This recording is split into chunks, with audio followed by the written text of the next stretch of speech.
I was commenting to Ed that it's a pretty intimate, casual group this morning, and as we can see by where our presenters and panelists are sitting, it's going to be a pretty intimate and casual group this morning. So good morning, everyone. Thank you for joining us. We are pretty excited for a number of reasons, and we'll start talking about why. But our topic this morning is clinically driven supply chain, do or Dyad. You will be hearing from two of our fabulous health systems in the region. I think a number of you have know our panelists and our presenters and our moderator. There's been a lot of great conversation already this morning. We are really excited. We are piloting today a live stream of this presentation. We've been hearing from our ACHE members that this is something that they would like to have available to them. Everyone's busy. They can't always get to our educational offerings in person. So we want to try today to see how that works out for them. So we will have a gentleman in the back live streaming this presentation. We did not make it available to everyone, but we do have a number of our board members and program committee members dialed into the live stream, and they'll be sending us questions so that we can make sure this functionality works. And we hope to be able to offer live streaming for qualified education credits in the future for most or all of our programming. So with that, we will get started with introductions. I'm Melissa Fury. I am the program committee chair. I would like to thank Dan Rena, who probably doesn't want me to do that. He's our outgoing chair, but he's done so much amazing work over the past couple of years that I would be remiss in not acknowledging him and thanking him for everything that he's done so far. So thank you, Dan. So I will begin with Ed Hiscock, who is over here hiding in the corner. Ed is the Vice President of Strategic Sourcing and Informatics at Trinity Health. Prior to joining Trinity, Ed co-founded Optime Supply Chain, a software solutions provider, and founded Appleseed Healthcare Resources, a supply chain consultancy. As an entrepreneur, he co-developed multiple supply chain optimization technologies and personally served over 100 healthcare provider organizations in the US and Europe. Before his entrepreneur journey, Ed served the provider sector at Mercy Health Services, later Trinity Health, where he held several key supply chain positions in both the corporate and hospital settings. Ed began his career in healthcare with American Scientific Products, later Baxter Healthcare. In his work at Baxter, Ed piloted a new services venture in contract materials management and consultation, led a regional distribution center and a regional technical services team, and facilitated many change management, product management, and educational events.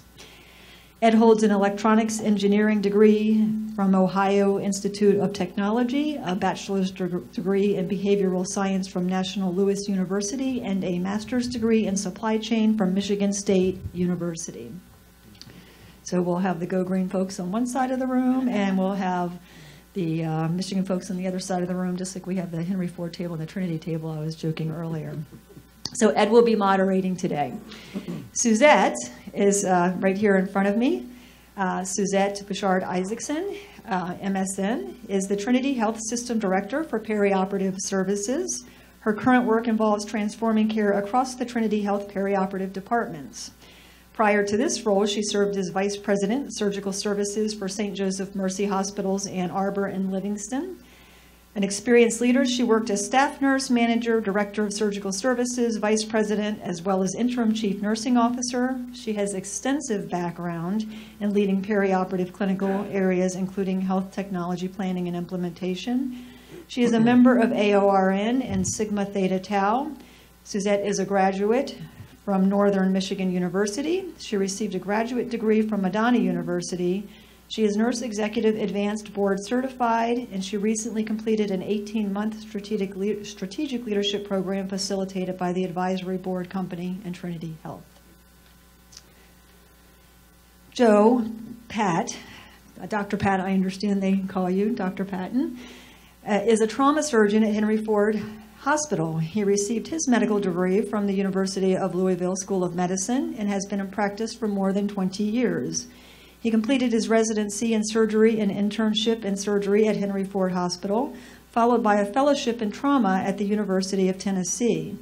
Dr. Patton holds board certification in surgery and surgery critical care with the American Board of Surgery, and his PubMed publications are too numerous to mention during this introduction. So I would encourage you to go online if you're interested, but when I was reviewing them, they were just far too numerous for me to reference here. He currently serves as the Vice Chairman for the Department of Surgery and the Chair of the Surgical Clinical Council at Henry Ford Health System, and he will be one of our panelists today as well. And James, or Jim O'Connor here at the end, is the Vice President of Supply Chain Management for Henry Ford Health System. He is responsible for the supply chain management continuum of strategic sourcing, procurement, logistics and operations management, vendor compliance and management, supply chain systems and financial reporting. Jim joined the Henry Ford Health System in May of 2006. Prior to joining the Henry Ford Health System, Jim was the Executive Director, Supply Chain Management for Trinity Health. Additionally, Jim spent the majority of his career with the DMC, Detroit Medical Center, where Jim served in the capacity of Vice President, Materials Resource Management. He has a Bachelor's of Science degree in Administration and Graduate Certificate in Health Services Administration from Central Michigan University. We have a very credentialed panel up here today. And Dr. Pinto, there you are. Dr. Mark Pinto. Dr. Pinto actively practices orthopedic surgery and subspecializes in sports medicine and shoulder surgery. I probably need to visit Dr. Pinto. He received his undergraduate education at Miami University in zoology and then attended the University of Michigan Medical School. He completed his residency in orthopedic surgery at the University of Michigan, followed by a fellowship in sports medicine, arthroscopic and reconstructive surgery at the Southern California Orthopedic Institute. He has practiced at St. Joseph Mercy Chelsea Hospital and at the Ann Arbor Veterans Administration Medical Center since then. He is a recent graduate of the Ross Business School with an MBA at the University of Michigan, and he currently serves Trinity Health in the capacity of the Medical Director of Perioperative Services. So I am very honored to have been able to introduce our panelist and our moderator for today. I will turn it over to Jim to make some opening remarks before he turns it over to our speakers. I'm sorry, Ed. I'm looking at Ed calling you Jim. Thanks. It's okay, Bertha.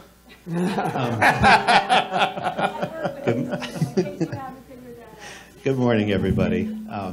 Yeah, so we'll have some fun. What is this? You guys going to sit here? Oh, you want to see what you're presenting? It's not memorized? Okay. So, yeah, these are the remedial panel seats. You guys got it all down, right? So, no. So let's do this. Let's have some fun this morning. What we're going to do is we're going to ask each organization to kind of give a little 15, 20-minute introduction to their organization and to their programs, these clinically driven supply chain things that are in flight there. And then after that, we'll have the rest of the morning just for Q&A. So there should be no problem with this nice little intimate setting, no problem at all getting any question you might have about clinically driven supply chain in front of these folks. So with that, Suzette, you up first? Do you need a mic? No. You do need one?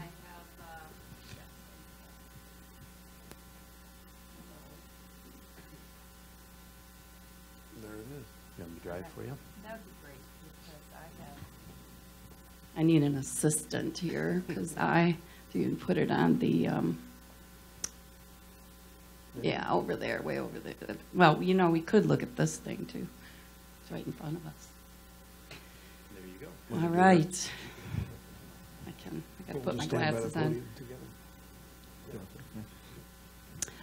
All right, so I'm Suzette Bouchard Isaacson. I'm the director at Trinity Health for Surgical Services, and I don't have any conflicts or disclosures other than I am one of those rare employees who's worked almost 42 years for the same company in a variety of roles. There are not many of us left anymore, but I've spent my whole career at St. Joe's and then Mercy, Trinity Health, whatever the name was.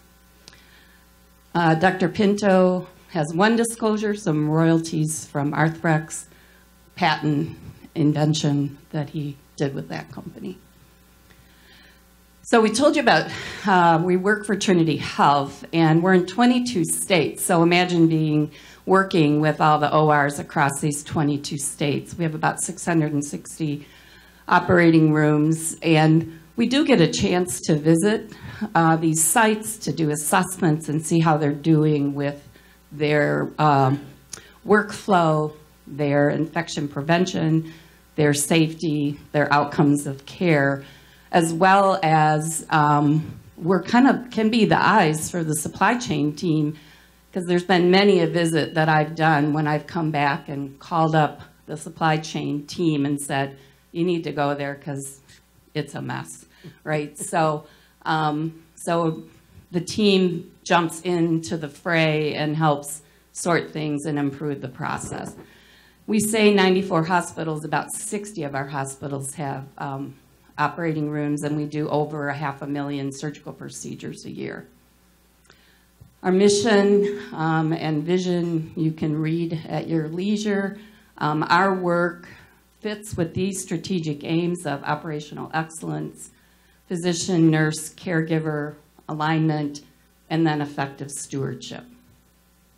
So why is this important? And I'm going to start at the high level, the why, and then Jim and Dr. Patton are going to get into the specifics, and Dr. Pinto is going to get into some of the specifics and talk more about the Dyad. So we worked a lot on trying to reduce variation in care, and we have variation in our products that can lead to poor outcomes, waste, and increased cost for the care of the people we serve. So I'm sure you experienced that. You have multiple implants, multiple types of products in your hospitals, and you wonder why. So in Trinity Health, we focus, and this is one of the slides that communication fixed for me that I had underlined. So we have unexplained variation. It causes our costs to be higher, and rarely is the variation in clinical process and product selection based on evidence. It's usually based on my personal preference or the physician's personal preference. So this was our problem statement. And I started getting involved in this work. You heard Melissa say that I was in this class for 18 months. It was called Strategic Leadership Program. My project was to work with the supply chain teams on continuing to advance their clinically driven supply chain process. And this is the problem statement we came up with. So the goals of that work really were around developing a standard for excellence in supply chain management. We want to improve our product management. We want to have synchronization of products across service lines. One of the things that the Med-Surg team found before we got into physician preference items was that across all our hospitals, we did not have one site that had the same denture cup.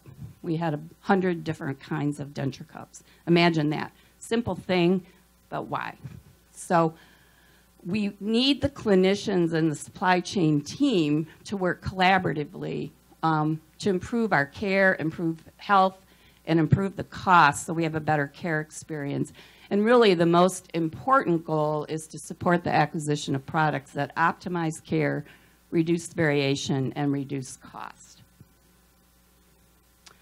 Many of you may know Lou Ferentz. He's worked on this for a number of years.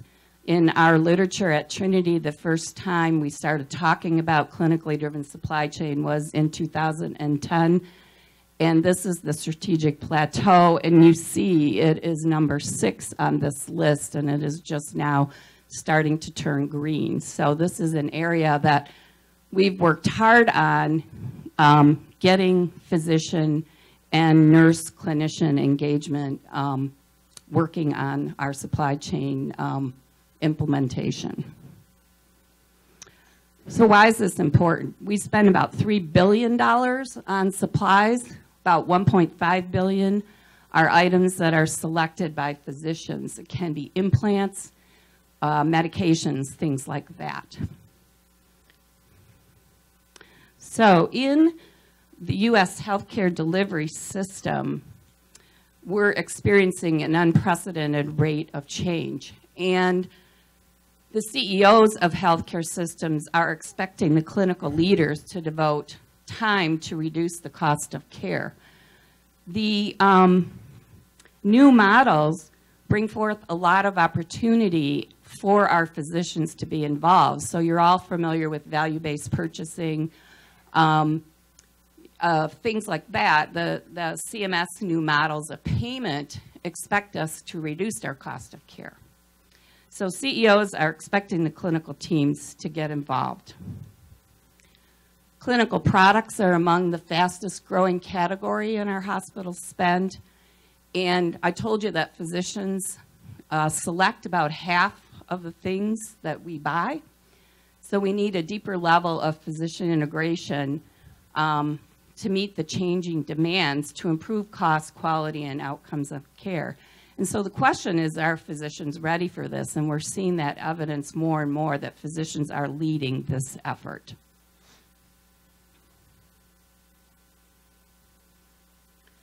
So one of the things is that we have variation in clinical product selection, and it's not necessarily based on clinical superiority. It's often based on personal preference. And having been a leader in the operating room, I can tell you the opportunities I've had to discuss clinical products with surgeons. And we don't always have a consistent approach. So you kind of learn this by the seat of your pants, when nowadays there is more, there's a more formal approach and a more consistent approach to approaching our clinical product selection. And we're trying to get away from it being based on personal preference, but more being based on evidence. So what if supply chain and clinical operations work together to reduce variation? We know at Trinity Health we have product and clinical variation. We know that we need to work together, and we know that we need data in order to make this happen.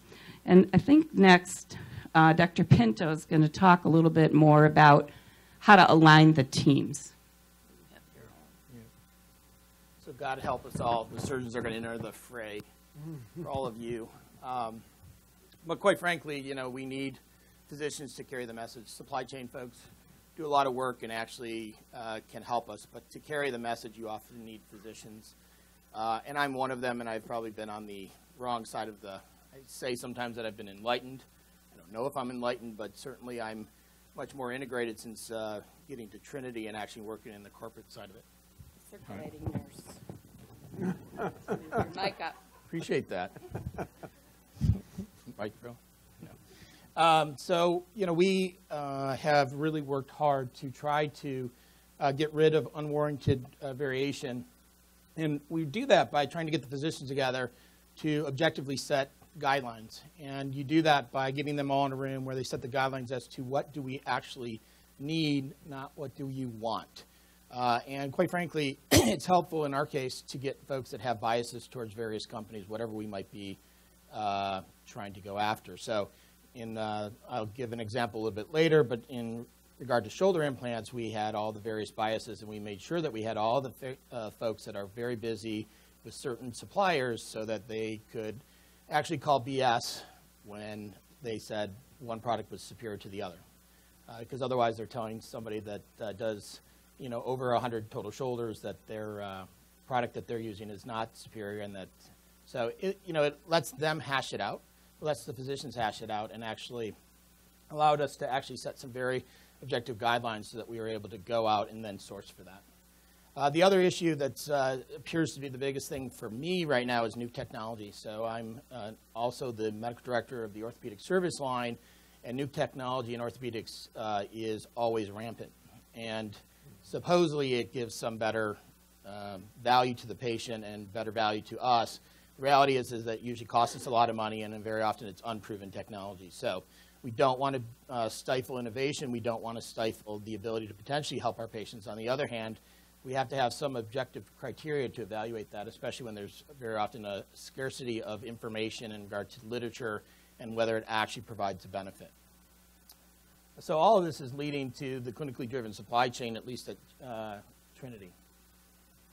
So, we went from, this is where there's been pushback, is that we used to have some physician communication. There would be these sourcing advisory teams that would give some advice, but at the end of the day, decisions would be made and then it would be pushed down to the physicians, and we were often the last to know. And so intimately, I don't want to make light of, you are affecting surgeons in their happy little place. I talk about people being in their box and they're comfortable in their box and they're doing intimate things. They're operating on people and they don't like change because they know what the results they can get. And so I don't want to make light of that.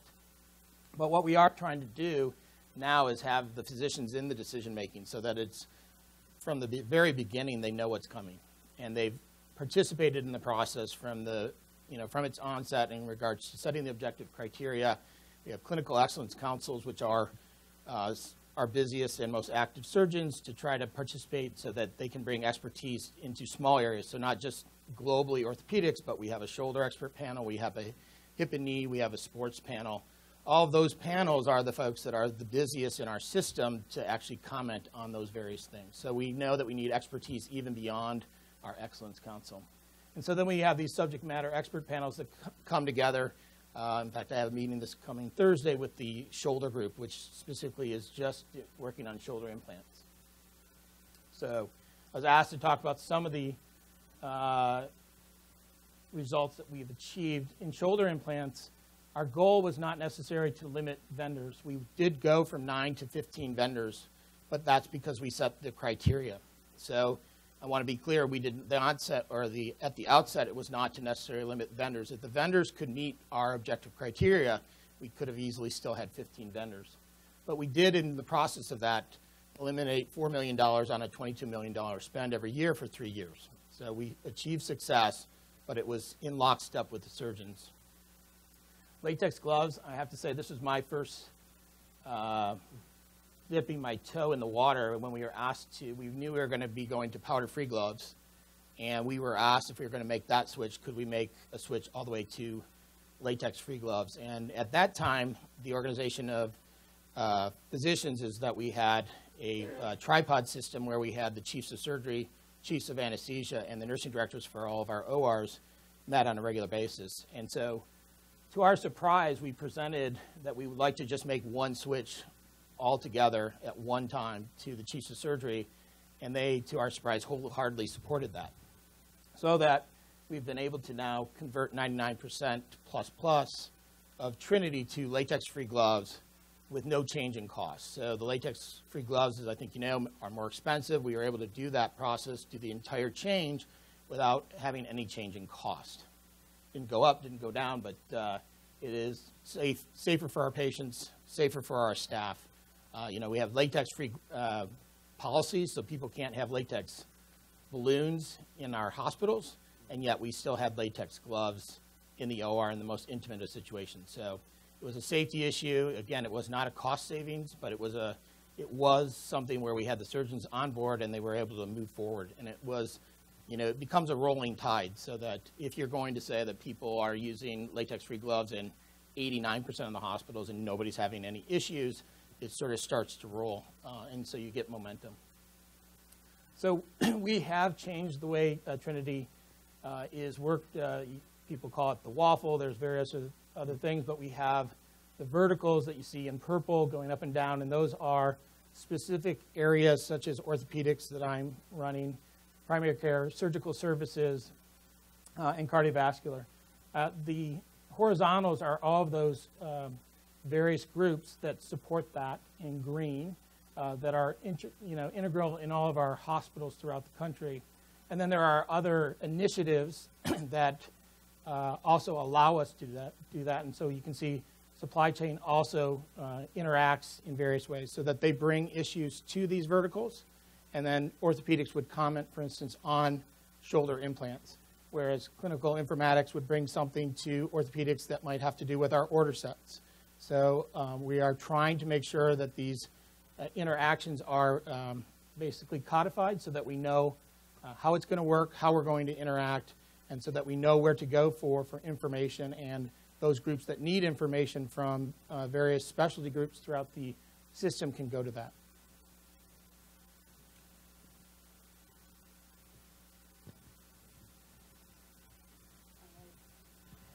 So on that waffle drawing, the emergency room isn't listed there, but Kelly Honacki here sitting at the Trinity table is the director of that service line or Clinical Excellence Council. So if you have questions about that, she's here as well.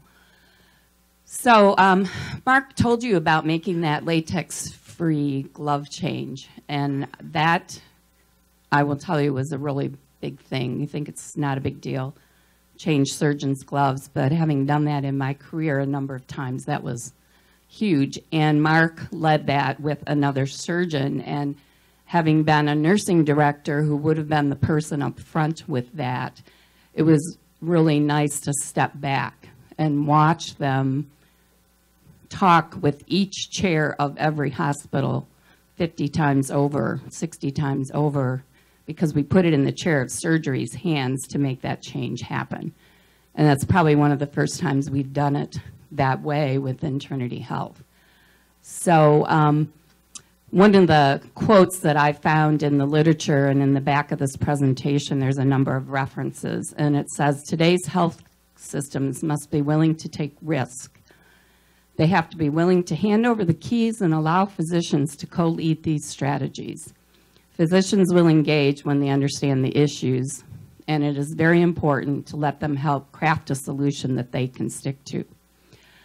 What we've found is if physicians are involved in the beginning, it's their solution, it's not the hospital solution or Trinity Health solution that's imposed on them from afar.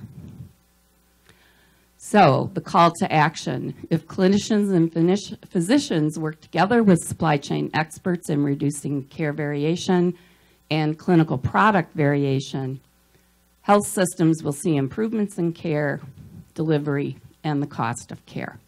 And I think next, Jim's going to give us some examples of that. Dr. Patton, we're going to do this together if you don't mind. I'll come back with that. Very good. We'll find our presentation, don't we? I'll get out of the Get my technology glasses. phrase. I just need to know the up and down key.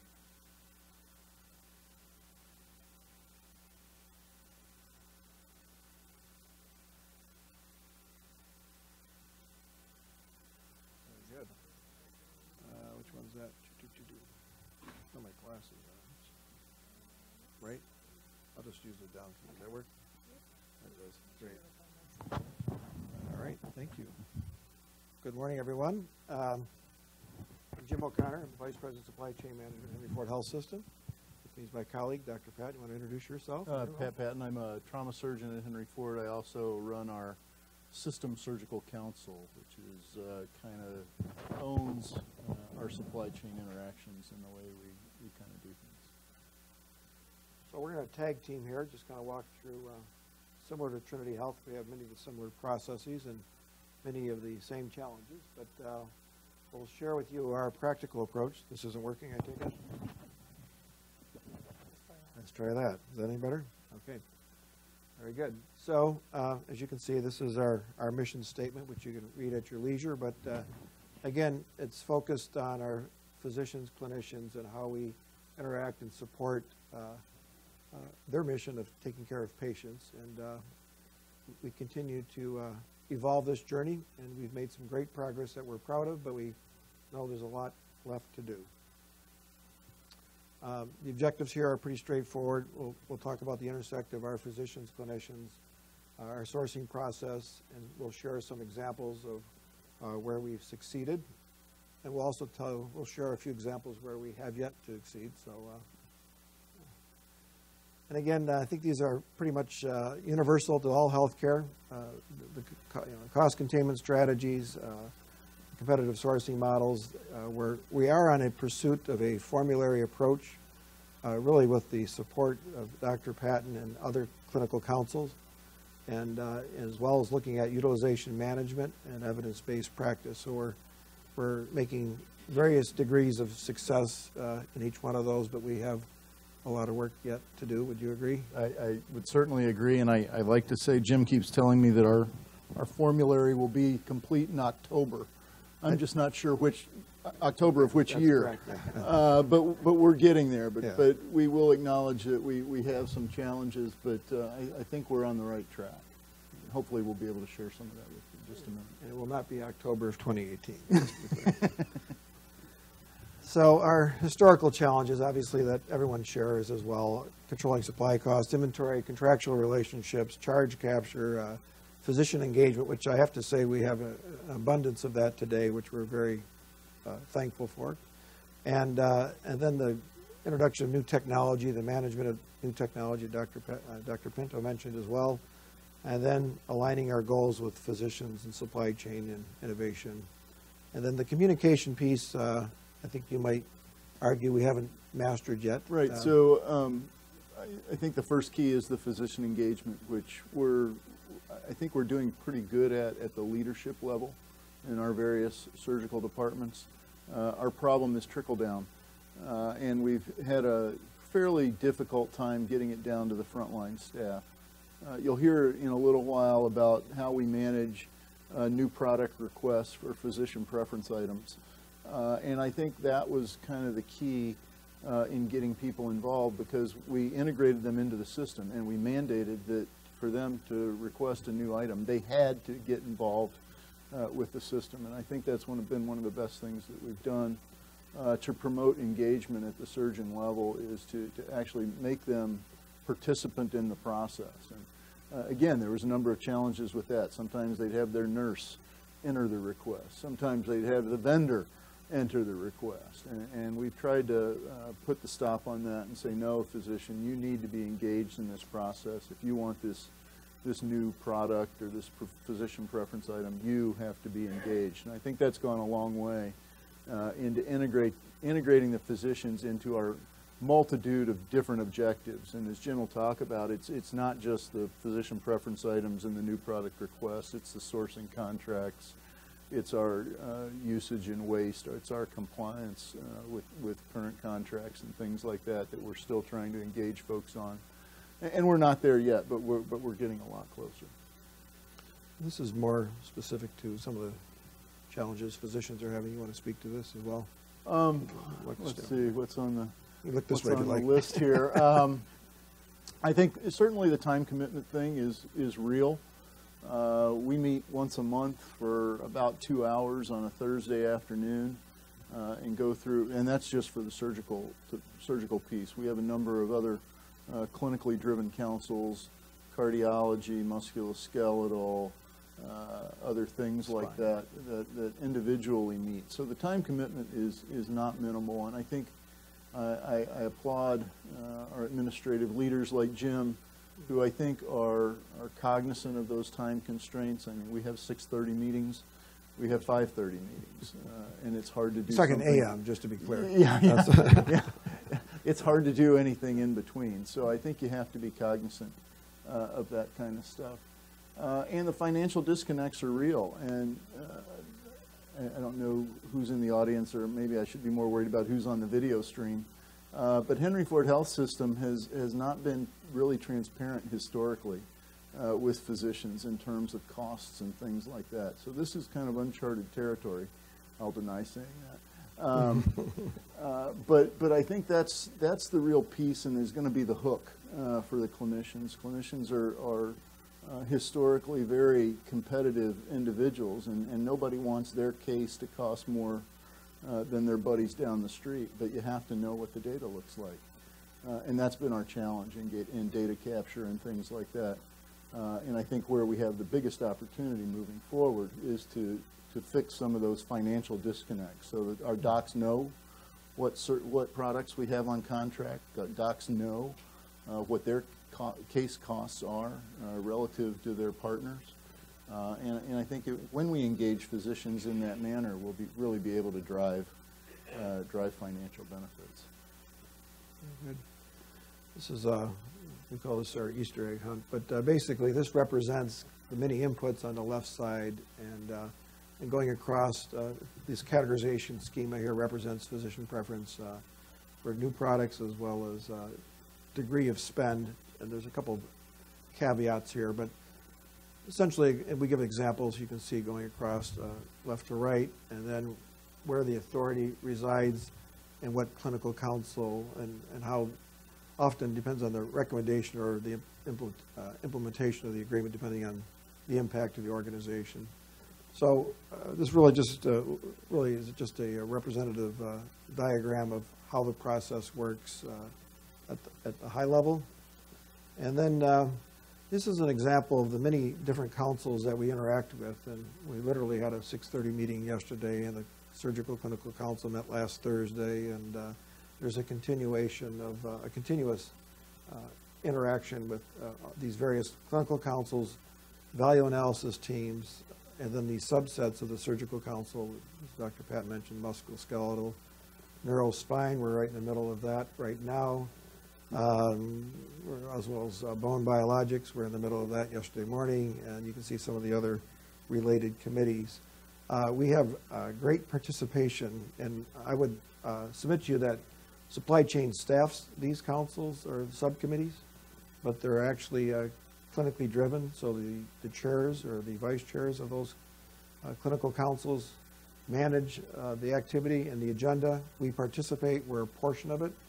They do talk about things surprisingly other than supply chain, and that's their primary mission, but we fit into their group. And then surgical services has a specific, it's actually technically called the supply chain subcommittee, the surgical services clinical council, but we don't try to use that acronym. But anyways, this represents the councils that we have. This is our sourcing continuum, and there's a lot of data gathering and information gathering, a process that we go through, and I realize this is fairly complex, but if you just follow the blue boxes, if you will, of where we get our information from, either internal to a supply chain or our GPO or supplier community, our budget forecast process, we actually try to attempt what we and design what we intend to do for the forecast and the implication on budgets and inflation for the upcoming year. We're in the middle of that process now. We develop a work plan, and we take the work plan back to the clinical councils and the value analysis teams and get concurrence on when the agenda is. And again, it's driven by contract expiration and the ability to, our ability to do everything that we want to do in a timely way. And then we work through the value analysis teams, clinical councils, or ad hoc groups, our strategic sourcing process, which parallels, I think, most organizations. And then the result of that is price management, business intelligence. And that's the area that we've been focusing on recently. We're beginning to get, we're all Epic installed like many other health systems, but we're getting data at the point of use, physician specific. We're beginning to evolve that information. We have our PeopleSoft, which is a supply chain ERP that we have installed across the health system. We also are focusing on in our cardiology areas, our cath labs and EP and interventional radiology areas across the system, save for Allegiance, which we just recently joined the organization. We have pretty good, I would say, excellent data at the point of use, and Trinity has seen the system that we've installed there. The OR, quite frankly, is an area that we still need to resolve for, but we're getting better at it. But we are on just kicking off an initiative to address point of use in the operating room and the other areas. Do you want to describe this? Because I would just like to introduce this. This was developed by our Innovation Institute, which is also under our chairman, Dr. Dolchewski of surgery, and Dr. Patton. We're critically responsible for the development of this tool, and it has transformed the introduction of new products. It's also allowed them to, someone mentioned, I think Dr. Pinto mentioned the BS, he has a BS flag that he throws when he has these new requests that are not substantiated by clinical evidence. But it allows, why don't you describe it to them? Yeah, so this is our homegrown product that got built out of necessity, I think, probably, I don't know, 5, 6, 7, 8 years ago. And I presented this at the Premier's Breakthroughs Conference 3 or 4 years ago and found out that a lot of different institutions have very similar homegrown products. So again, we put this together out of necessity. I went to my first surgical VAT meeting about 8 to 10 years ago, and I was the only surgeon in the room, and I thought that that was interesting that it was called a surgical VAT, and I was the only surgeon there. And they kept getting these requests from vendors and nurses, and not too many for surgeons. Hey, my doc wants this new thingamajig. And these people that were never in the operating room were sitting around the table debating it. And it just struck me as very odd. So I thought we needed to come up with a way where the surgeon could actually ask for what he wanted, not his surrogate. That we would involve our teams from the value analysis world and the supply chain world to do the necessary work, the due diligence on pricing and contracts, and whether it was competitive with a pre-existing contract and how much that was going to cost us. Is it a replacement product or is it an ad? The stuff like that. But we thought it was very important that the surgeons drive that. And it was always my perspective, if somebody wants it bad enough, then they're going to advocate for it. If they don't want it, then you're never going to hear from them again. And so we put together a process, an online process. I think. Next slide there. Oops, sorry. Oh, no. Yeah, here we go. Yep. Where we've got an online module where the surgeon logs in. He goes in and puts in some basic information about the thing he wants. The name of it, how many, is it replacement or add? If so, what is it going to replace? Who does it affect? Is it just him, or is it a bunch of different service lines? And then, most importantly, and this is what took a while to get the surgeons really engaged with, is we wanted some clinical justification. Gee, this is just a want. It looks nice. It was shiny at the meeting I went to, or does it really have some value? Is it really going to help your patients? Is it going to cut your OR time? Is it going to decrease your complication rates or things like this? And we asked them to put that in up front. We put some guardrails on the system. We said that we would, I think our 45-day is the cutoff window from the time of request to a decision on that request. We meet every month, and I think we've been fairly good about sticking to the 45 days, but we have to have all the information in for the clock to start, and that's what the physicians don't understand. They think they'll go in, they put this thing in, and the 45-day clock starts then. It doesn't. First of all, we run it through a series of approvals, so the chair of that department has to say, yeah, this guy's on the reservation, and he really wants this thing, and it's not crazy, and I support it. That has to happen. Then we reach out to the vendor to get some product information. Is it approved by the FDA, et cetera, and then the value analysis team starts their work. Once we get all those approvals and get the information from the vendor, that's when the clock starts. And then we, as Jim said, we meet on a monthly basis.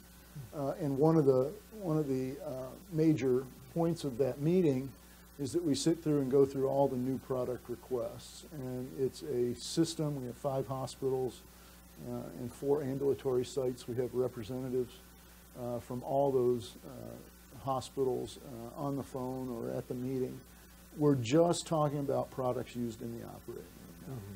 So I want to be clear on that. There's a lot of crossover with cath lab, IR, nursing, a lot of other things, but we only talk about things in the operating room. And we have surgical leaders in the room, we have OR directors in the room, and we have obviously our supply chain partners in the room.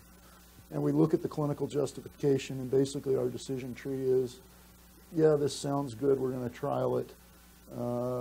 Gee, that's an easy one, we're just going to approve it.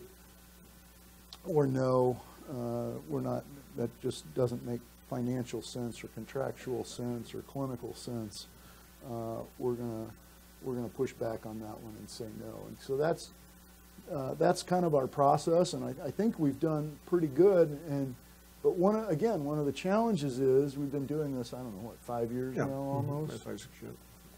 I can't put a dollar amount on the value of this, and I wish I could, because I can't tell you, okay, what was the historical ad when every time a physician whined that he wanted something new, did we approve it and buy it, and now we've got some guardrails around that and we don't.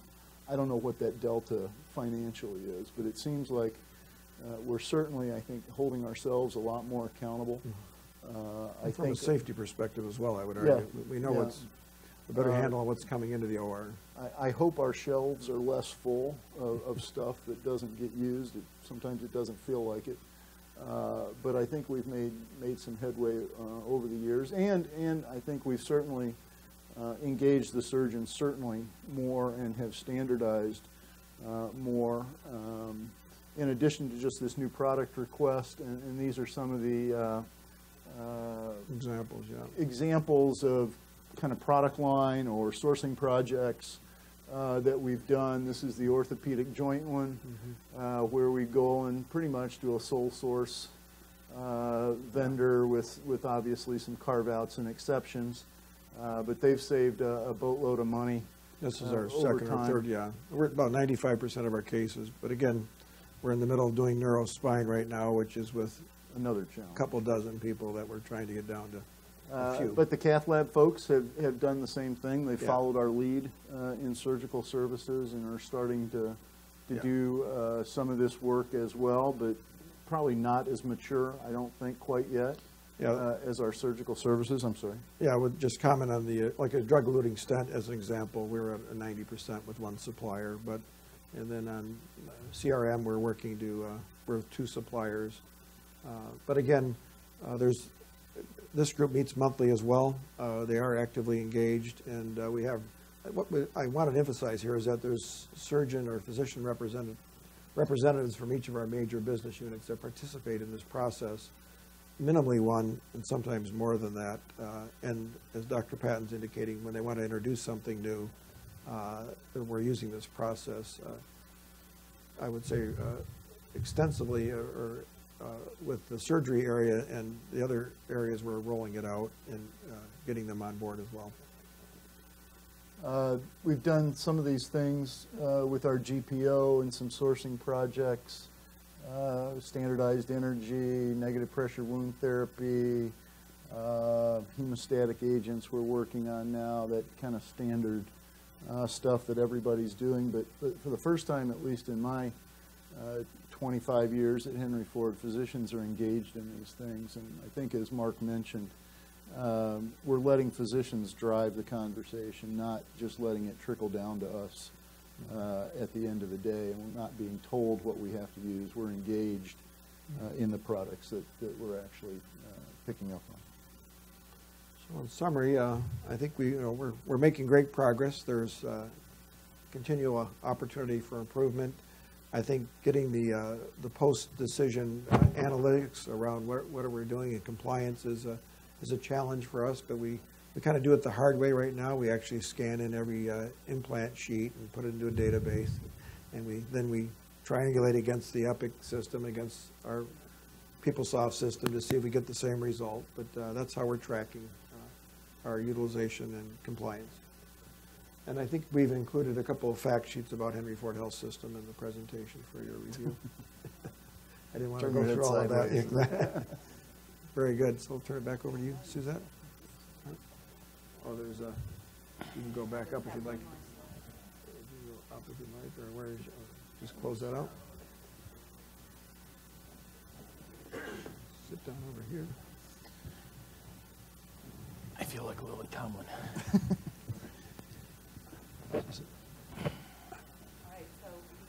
Gave you a lot of information about 2 different health systems, some macro level kind of look at things, some micro level look at things, some accomplishments. So the approach is multifaceted. So first, building the governance structure, we've talked about that, and that links with the clinical management team. And if we're doing things in silos, we're not going to achieve the outcome, which is lower costs for our patients. We're really spending our patients' money. You know, the patients are the ones that bring the insurance and have the co-pays. We need to align our strategy with our key stakeholders. through our communication and our structures. So we talked about having transparent communication, and I would love to be able to tell a surgeon what their case costs, and I think probably health system after health system struggles with that. But that's certainly one of the steps of communication that's important. You design your new models to support evidence-based standards of care. So what is the evidence telling you when you're selecting products for patient use? And then you embed your standards. We did some toolkits. There can be many other methods through presentation, implementation, toolkits, PowerPoints, whatever. And then the key piece is measuring the quality and cost outcomes, and I think that's an area where a lot of us do struggle. Trinity Health right now has 8 different EMRs within the system. We're going to Epic. We've got Cerner with half our company, Epic with a few places, and eventually we're going to have Epic everywhere. So I look forward to the day when we'll have easier data availability. But we want to be able to sustain our results through accountability and shared ownership. So I'll conclude there, and I know Ed's taking over with facilitating questions. Yeah, and I'm glad to see you guys are comfortable sitting up front now. My little seat that I... So, oh, there, that's cute. I'll just leave that there. So, so thank you. I appreciate the presentations. You guys good with that? Nice little overview. The thing that I wanted to, I'll start. We're just going to get into general Q&A. We've got, what, about 30, 35 minutes here. So I'll be running around with the microphone if you guys have a question. We are being recorded. So, you know, straighten the tie and fluff the hair. Well, is there too much glare? Is that too bright?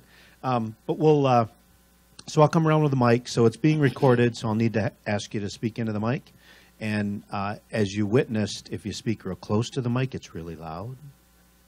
Too far away and you can't hear me. So just a little mic etiquette there. And I'm going to start with one question for the group, just a little gap in the presentations that I want clarified. And that's me modeling what I'd like to have you all do a little bit here. And then I'll just run around with the mic. So one of the things that I picked up on in both of the presentations was that there, you know, we build this as a clinically driven supply chain presentation, talk about the clinically driven supply chain program.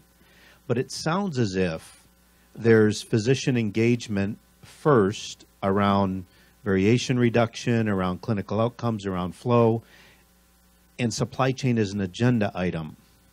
So am I accurate in my assessment that supply chain is a component of a larger engagement, or is supply chain really driving this engagement? So for us, it's Jim? yes and yes. So under the pure clinical council model, supply chain is either a subcommittee or a component of the agenda. For the value analysis structure in some of the subcommittees that you saw under the clinical council, we are, in fact, that is the agenda, supply chain. So the mention of the once-a-month meeting that Dr. Patton referenced, the 2 hours, that is specifically around supply chain. He has another meeting that they talk about all sorts of Operations and quality and all that kind of stuff. And I think Jim's exactly right. The answer is yes and yes. And again, some of this came out of necessity. I find, and I talked to my colleagues at other big health systems across the country who are trying to put together these surgical services, and I don't want to call it product line or clinical excellence thing. I talk to people at Barnes Jewish, at Partners. Everybody's trying to get into this where surgical services is kind of united across their multi-hospital organization. And almost to a person, they say start with supply chain. Because not only I think the gains are the biggest, but in a lot of ways it's easiest because it's easy to define what your goals are. And so, yeah, the answer to your question is yes and yes. We have a sub-piece of this that is supply chain driven, but it's a part of the bigger overall operational picture under the surgical services umbrella. Good, thank you. Trinity? Doesn't need one. Yeah, by design. I would say for Trinity, it's yes and yes as well. There is a whole supply chain structure that we did not cover. But we could see the biggest gap for us was really having the physicians working to lead this effort. And with our Clinical Excellence Council, it is an agenda item. As you know, variation in care can be a result of having different products, different implants available, different stents in the cath lab. So it is an agenda item, and that group is probably 50% physicians, I think, Yes. or maybe more. But Dyad led with a nurse and physician. And then I would just say the reason people want to start in the operating room is we make a lot of money, we spend a lot of money, we use a lot of staff.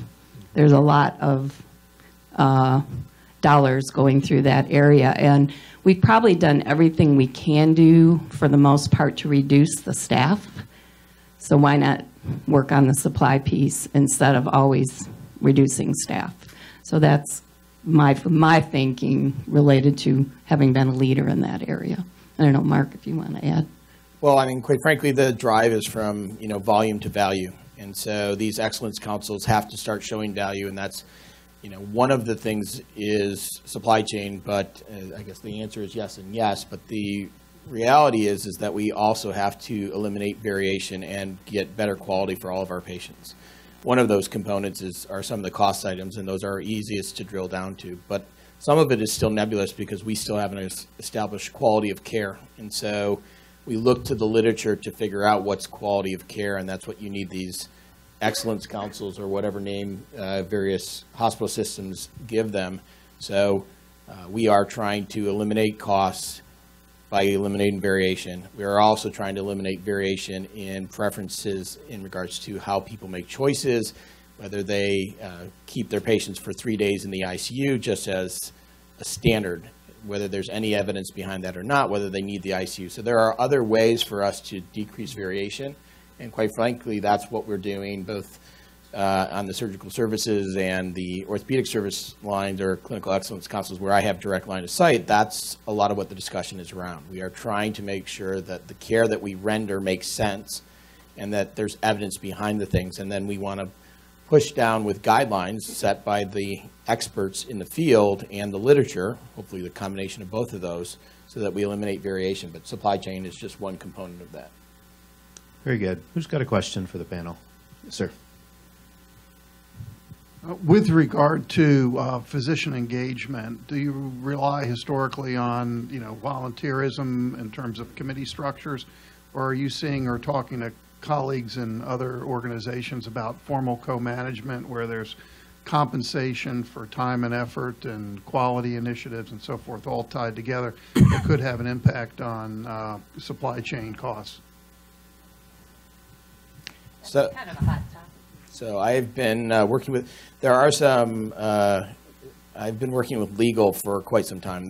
Stark legislation makes it difficult for you to remunerate unless you can show that there's a defined change and those people actually had a direct input to that change. So just coming up with guidelines or making, just coming up with decisions does not, at least in Trinity's estimation, justify being able to pay physicians for their time. That being said, there's time out of practice, and so we are trying to figure out ways to at least appreciate that work. But it is not as easy as we had at the onset assumed it would be. So it's a work in progress. We have still running meetings. I've been in running meetings for now 2 years on just that. How do we try to, we don't want to necessarily pay. The engagement a lot of the times is, quite frankly, because we might take away their favorite toy. And then once we have their favorite toy, they typically get enlightened, if I'm going to use that word, and then get into the process. So we don't need necessarily the pay for play at that time. But on the other hand, there are some financial ramifications. We're a big system. We have folks that are, the meetings have to be at 3 because we have people on the West Coast, and so we're trying to, that means a meeting at 6 or 7, or how late are we going to go on the East Coast to accommodate our West Coast. And then if we're going to have it earlier in the evening, it's going to be potentially cutting into their OR. If we do it early in the morning, that's crazy early for them. So just by our size, we've had some difficulty so if we're going to have people walk out of the OR and/or clinic to attend meetings for us on a national basis, it's been quite difficult. So for us, it's a, stay tuned, work in progress. We are trying to work the problem, and, every time I'm at one of these, I'm trying to see if there's somebody has cracked the nut. Does someone have the answer? Yeah. Yes. So, and your question was, yes, co-management. We have varying models across all of our hospitals. But for the Excellence Councils, it is an application process, and then there's selection. So we look at, do we have membership across the country? Do we have membership of senior physicians who are just maybe joining or starting their practice, nurse leaders that are newer to the role to senior leaders? And there's quite a process that, and Dr. Pinto happens to be on that committee, that they go through, and Kelly could reiterate that as well, in order to select the people for the Excellence Council. Prior to that, we hand-selected and pulled people from our favorite ministries, which was just natural, and because we're in Southeast Michigan and it's convenient, and we both worked there, we selected a lot from St. Joe's and that region. Now with some members from Connecticut, Trinity Health of New England being part of our group, we're starting to see their interest as well. So once they hear what you're doing, everyone starts raising their hand and wants to be involved. In some cases, regardless of the payments, if they're chairs of surgery, they may be getting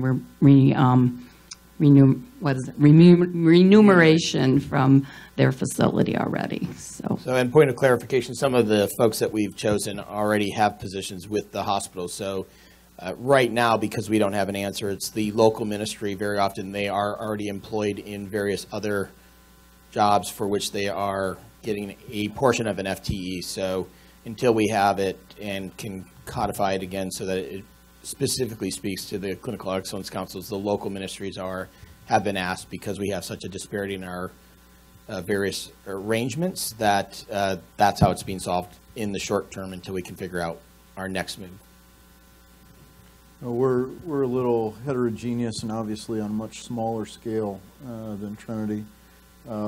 Historically, obviously, the Henry Ford Medical Group and the Henry Ford Health System were synonymous, so everybody was employed. But now, I think the employed physicians are probably in the minority within our system. So we continue to work on the voluntold model and kind of self-select the docs.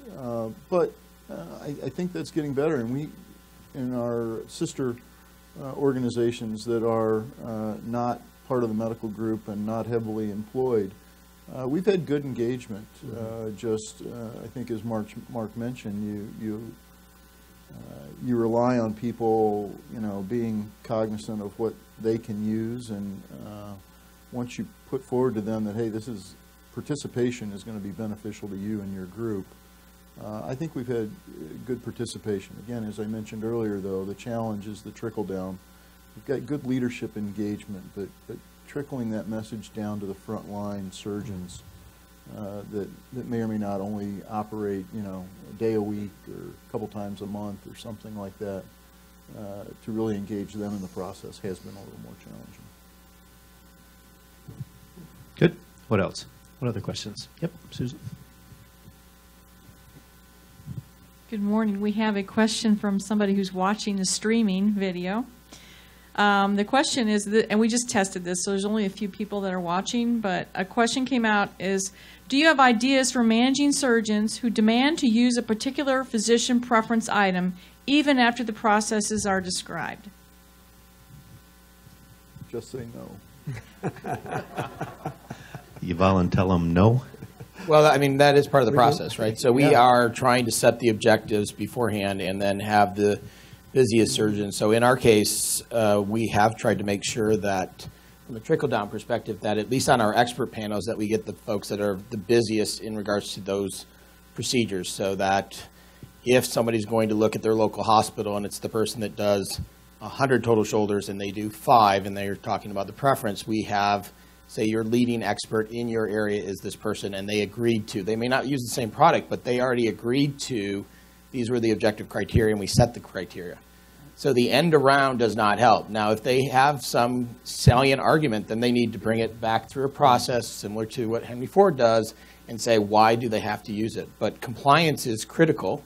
Now, the first thing everybody always wants to know is data, but if you allow that, it's sort of like cancer, at least in my estimation. So once you relent on one thing for one person, it's just then the cat's out of the bag. So all of this work that people have done, all of the efforts and all of the trying to get the communication requires the effort, but it's hard because sometimes they're busy surgeons and they're doing other things, and yet the only way I think this wins is when we have, the C-suite and the chief of surgery and the various chiefs of the chairs of the various departments, et cetera, all saying, this is where we made a decision. And by the way, we said it objectively, and you had time. And in Trinity, you also have a comment period of 45 days, so people can put in comment before that actually anything's enacted. So even when we've made a decision, there is time. So the feedback point would have been, you had 45 days to do that. So there's always I didn't know about it, et cetera, but we're trying to say that's no longer an excuse, which it has been in the past.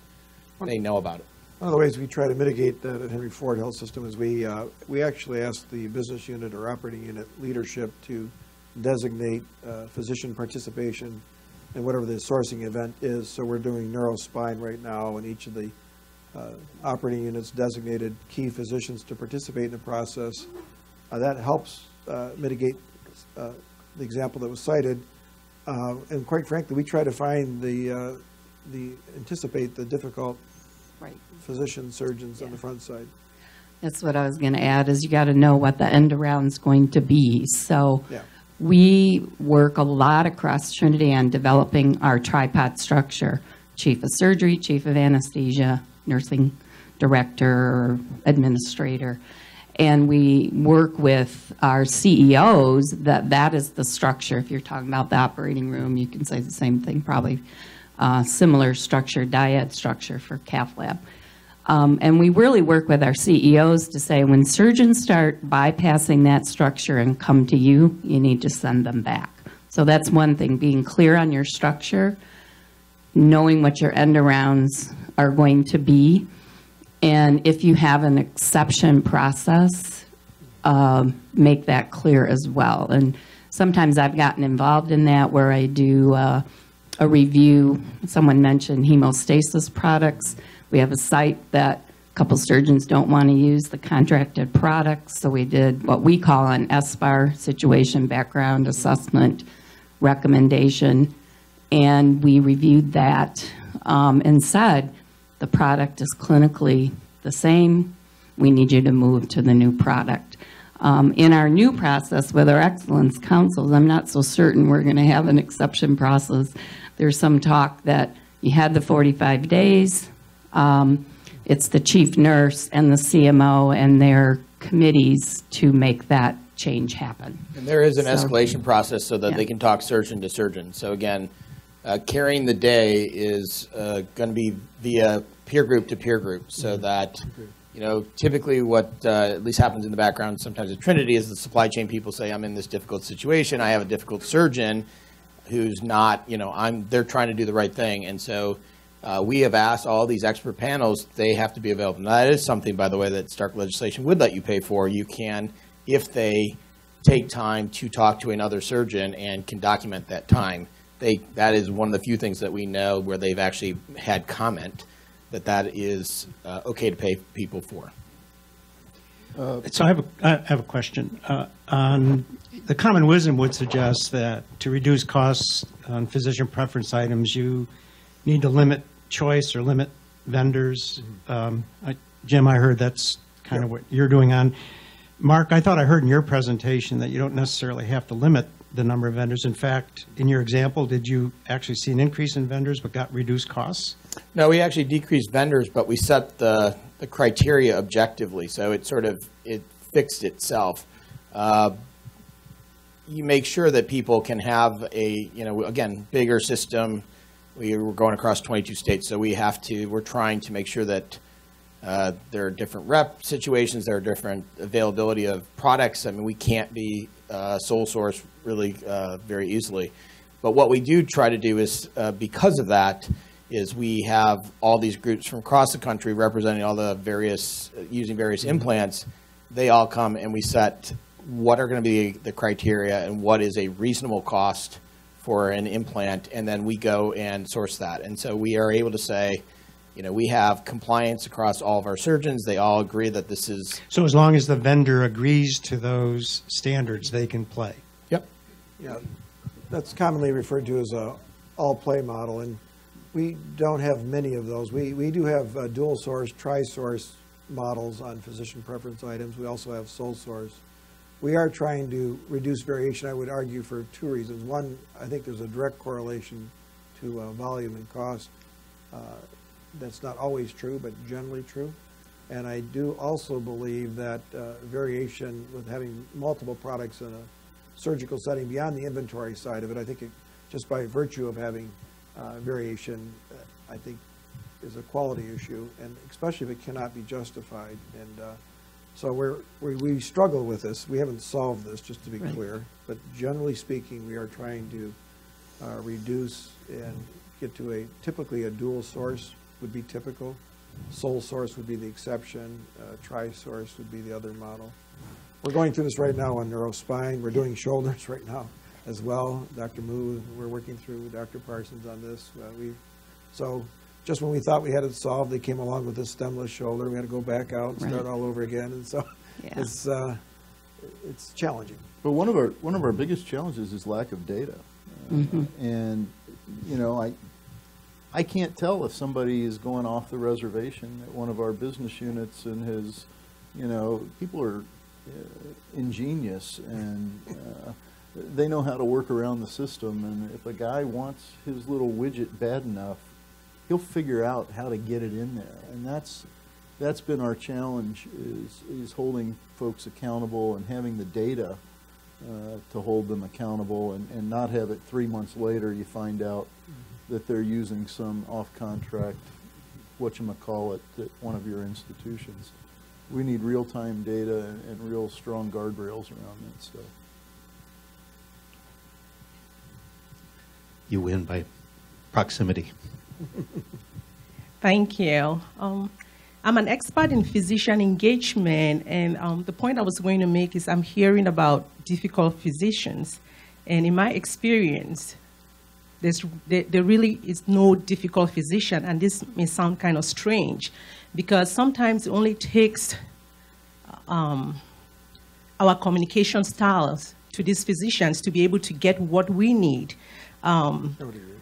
I'm from Collaborative Relational Intelligence Leadership, and the name says it all. So maybe sometimes just understanding how to approach these physicians, how to hold them accountable, will make all the difference. I happen to have done my PhD dissertation at St. Joe's Hospital, and I kind of know a little bit about what it means to deal with physicians.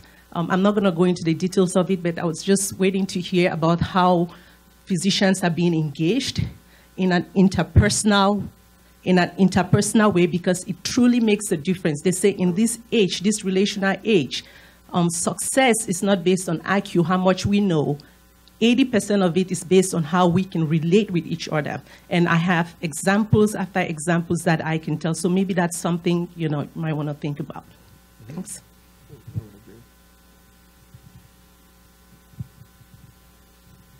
Peter? Just a comment on that. I have experienced, quite frankly, to be very, very transparent. Going into some of these initiatives, we have people who, let's just say, don't necessarily hold their colleagues in high esteem. And it starts out that way, and then pretty soon they'll say this to me, "Oh, he's not such a bad guy or woman."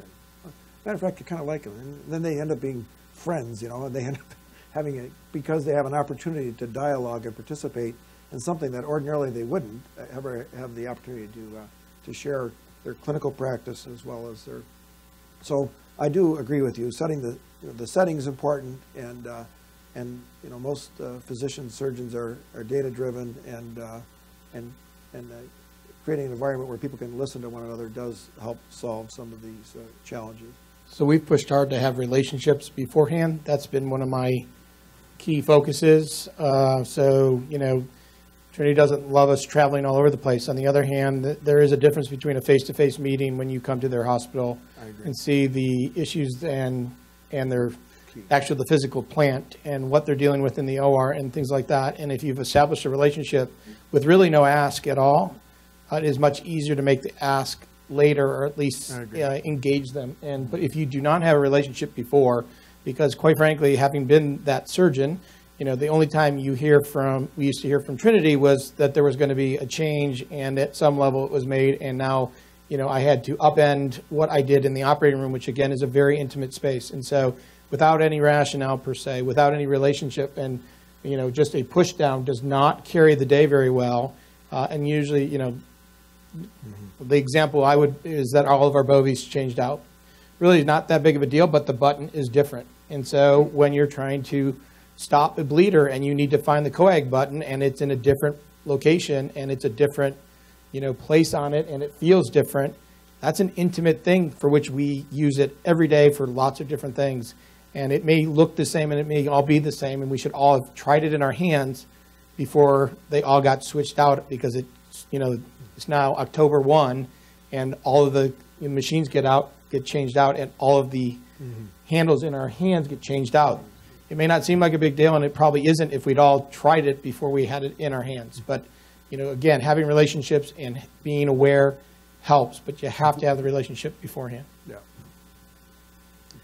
So Dyad leadership is a buzzword in healthcare these days, and I've experienced it at a few different levels, but I think frequently organizations kind of reserve that for very senior level leader roles. How deliberately do you see the importance of driving Dyad leadership down further, and do you have plans and programs to do that?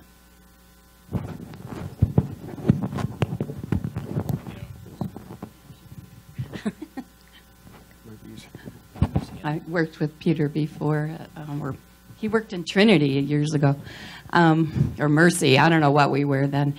I will tell you, as a leader in the operating room, I had my chair of anesthesia and my chair of surgery, and we, the three of us, were joined at the hips. If we disagreed, we disagreed in the conference room. We worked hard so that our staff didn't divide and conquer. So we were a unified front. And so that was really at the director level. But I really expected my managers with their section head to have that same dyad working relationship. And I'm really speaking of the operating room because it's so dependent on having strong relationships with the surgeons that work there and with the anesthesiologist teams. And, you know, the first conversation I have with a physician can't be about a problem. It has to be about how can I help you be more successful in this space? How can I get more cases on and build, because I'm interested in the outcomes of care, but also I have a vested interest in building revenue as well. So I guess you have to think about, you know, what's at stake. So if it's even at the manager level, I think it can improve your success in your delivering of care. So that's just my opinion. We were quite deliberate at Trinity. We, when I first joined, our first thing was to make sure that there was at least in the OR space a tripod, so a chief of surgery, OR director, and chief of anesthesia as Suzette alluded to, but that was not at all of our hospitals. In fact, it was only at a fraction of our hospitals. So I can tell you right now that all of the hospitals have a working dyad at the level of the OR, and then typically the example usually is fairly successful and has been successful, so that you see it, there's a push down to the chairs have folks that are working with them. So we're fairly vested in it and think it's the way that we're going to carry the day. But we were very deliberate in making sure that all hospitals, as a requirement, had a tripod, and then that's actually created more push down in most of the surgical services. I don't think we've done it as formally No, we haven't. as that, but certainly it exists in different areas. I'm a trauma surgeon, and of course, the trauma program manager for years was my right hand, and ran our trauma program. It's just one example, but I don't think our organization has been as deliberate in doing so. But we should have. I'd say it's more informal. We have our regional structure. Dave Groth is here from one of our regions, but we engage with the clinicians and physicians in each of our operating units. So I would share, I would suggest that it's a service shared, I wouldn't call it a governance structure, but I think the relationship and the interaction is very strong. But it probably should be formalized just from a decision making. And again, our geography is quite different than Trinity. We're 5 counties here in southeastern Michigan, so we can get in the car and drive just to virtually everywhere we need to be. And so I think we've been handling it that way, but I can see presumably as we grow or as these issues become more complex, we're going to need a more formal structure. And we're going through a reorganization right now as well, which will be market-based. And so that's typically 2 or more hospitals with all the ambulatory and environment. So it's going to cross over our historical structure. That's going to create some challenges for us. You've described there's a lot of data out there, right? And what's good data, what's bad data, and you have physicians coming in saying, well, this is what we need, and because they've talked to a certain supplier who's told them, they're going to get the best quality outcomes based on that. So my question here is, what do you see are opportunities moving forward to have suppliers or collaborate more closely with suppliers at the beginning? Because you have people, process, technology with any quality of care outcome, but they're silos unless you bring it all together. What opportunities would you see to bring a supplier in up front to look at it more holistically before you go down to the deciding what product to use, if that makes sense? So I've been dabbling with this notion. You saw our new product request process, and I, quite frankly, have contemplated putting that on our website and having that accessible to the supplier community as well, because we're not stopping them from seeing people, right? I think we have over 4,500 sales representatives registered in our vendor performance tool. So there's many more reps than there are supply chain people that can maintain them. But I think part of the frustration would be is people want to hear their product, given an opportunity or vetted through the appropriate committee. And I think if we have an outward-facing tool that allows someone to make the request just like someone internally would be, then we would route that request hypothetically to the appropriate section for consideration, or we would respond that we're under contract and it's going to be there for 2 more years and whatever the case may be. So that's something we're considering. And I do think there is value in engaging the supplier community in the process earlier on, and I think there is great value. But also you have to recognize that we have to control it, and we just can't have it, a chaotic situation where everybody's introducing new products every day that we're not aware of. And so that's one of our challenges today. But so that's a potential solution. I don't really have any others, but I'm thinking about that. I'd be interested to hear what others may feel about that model. Well, as a clinician, some things that I think about with the suppliers are, one, we have common goals, right? And as a leader in the OR, I've worked with a lot of suppliers, but we have common goals. We want the best outcomes for patients. I would assume you're not developing products that don't produce great outcomes for patients. So I think talking about what's our common focus. Also, the supplier provides a service. So if I'm a leader in the OR, I need that supplier in the middle of the night to bring in the trauma implants that I need that I don't have on the shelf. So I see it certainly as a relationship situation with the supplier. Just like anyone that's, we're trying to sell our hospitals and our healthcare, suppliers are trying to sell their products. So there is always that little bit of guarded piece there with, is this person trying to charge me more? Is this person trying to get the surgeons to bring products in that the surgeons can't sign for? They have no accountability for the budget. So you're trying to cut off end arounds with suppliers as well. So trying to figure that out is how we can work together for the patient. I know I've used, or not me, but Trinity, we've used your company to do assessments for us of how are we using the products? How can we reduce our infection rates at various hospitals, because he happens to have one of our prep products, so I happen to know that. So we've utilized your service, and that's been really helpful because you have data, more data sometimes, certainly, than we have. I know as Trinity, we are exploring this some more. I think Intermountain has some methodology that they're using that we hope to see if we can replicate, and they tend to be a leader, kind of more out on the edge than a lot of health systems. So we'll see what they can bring to the table. So we try to work with suppliers. The interesting thing right now is that as total knees go from inpatient to outpatient, there's this significant decrease in the amount of money that is going to be offered for that. And yet the suppliers, when you're, I was at the Orthopedic Academy on behalf of Trinity, and it's like a new car every year. There's a new thing for whatever the implant might be.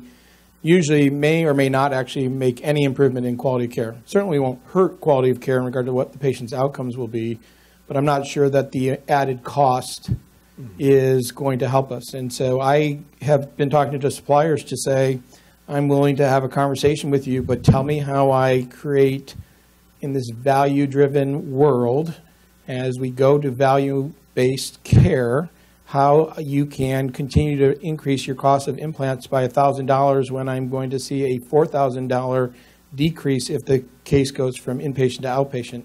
So help me figure out, I've actually asked them to be outward facing and tell me how I'm supposed to solve that problem, because the way we solve that problem is just that the hospital makes less, our margin is cut down, and the surgeons, are still fee-based. So and they're quite frankly not harm. So, if there's a relationship, again, the person that's cutting the check or signing the release to actually pay the supplier is the hospital. So tell me how I fix that problem. So I've asked, and we are having meetings with suppliers for just that. So how do I, in this new world, you come up with an innovative solution, we'll try to tell you what our solutions are, but I need the suppliers to start to, because, our house is burning.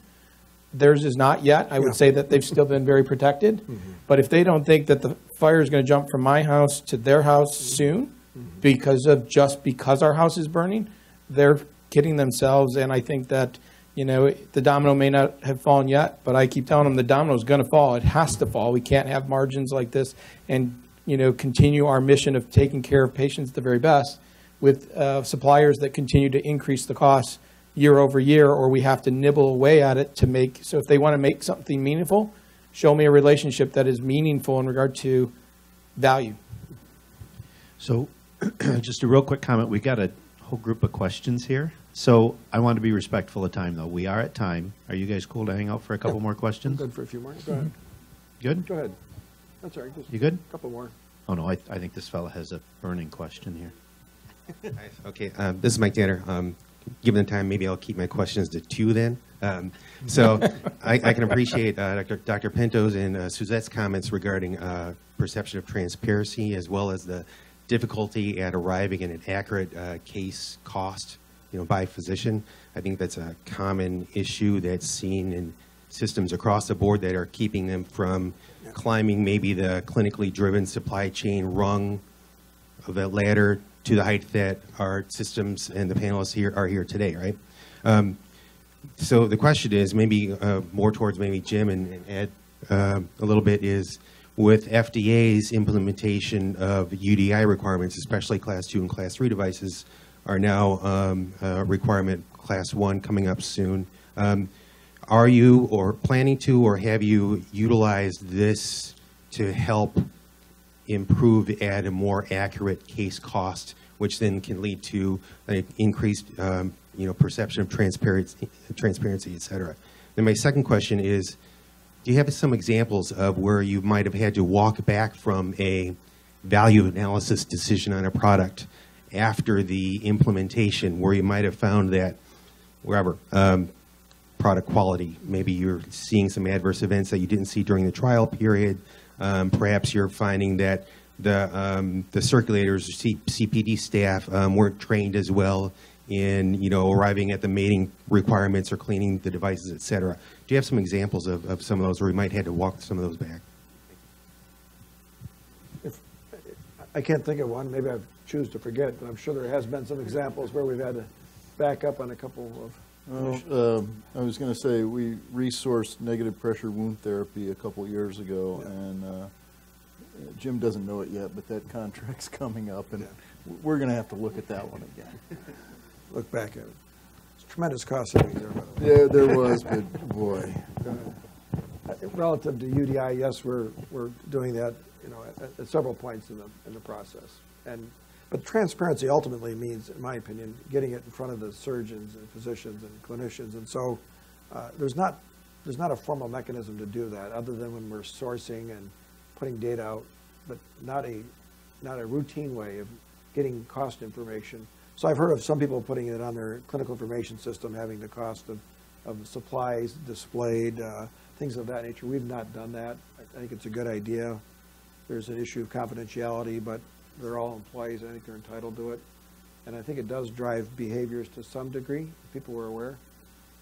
So I don't know what UDI is, but so we do have very good agreement amongst surgeons in regard to our data. But I will say the very first thing, if you're going to ever have a comment with a surgeon, or probably physicians in general, is that your data better be clean, and you better be able to have flip tables to say when they ask it a different way or want to see it in a different way. You should have every flip table you can think of to look at it 8 different ways and then slice it back, another 8 ways. But the reality is that surgeons are competitive and physicians are competitive in general, and they do, transparency. So I'll tell you that all of our expert groups and our Excellence Council think that there should be no blinding from a confidentiality perspective. Put it all out there. So cost of case, assuming that we all agree with the database, and we have an excellent database, at least when it comes to our implants. And we have not gotten any pushback, and that does have flip tables, so we can cut it about every which way they might ask.